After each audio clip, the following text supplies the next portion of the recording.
昨暗伫新北市三重埔的中校码头呢，是有真侪人伫遐咧看大稻埕的烟火，也毋过煞因为占位来起冲突，现场嘛有人违规闭关咧看烟火，这警方苦劝唔听，落尾只好甲开罚。这个穿青衫的人，大力甲对方的头毛砍落，害人跌倒，现场是冤家乒乒乓乓，冲突愈来愈严重。双方一句来一句去，甚至阁起卡动手。警方随赶去现场阻挡。4个人一起回去，然后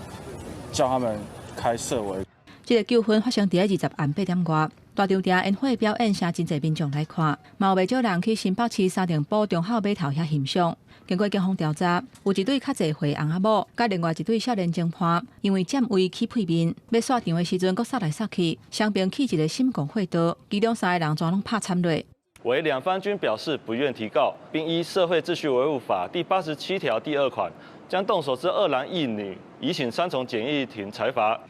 一场烟火表演产生真侪乱象，有人坐伫爬架的所在，警察苦劝唔听，罚款500块。嘛有人无细字全跌倒，头壳着伤流血，甚至伫放烟火进前，现场规旁人爬起哩草坪的，看就是真危险。那可能因为时间比较近，所以就是有些民众他就是直接从草皮这样用爬的爬上去，然后同时警察也在旁边就是喊说不要爬这样子。当时去现场，草埔也受真侪保特板、甲手笑地的陪啊，清洁人员真无奈，透早拼甲袂去，因为民众等伤侪粪扫伫遐。叫帮我定这啦，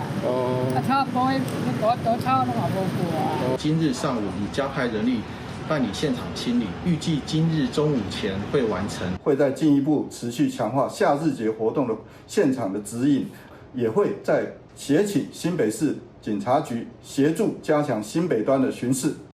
20大稻埕的烟火，请超过76000人次来看，发生的问题都已经袂少。所来上尾场会伫后礼拜六30举行，到时的人阵一定搁较大棚，为交通管理、现场的治安、甲环境各方面，拢爱特别注意。记者综合报道。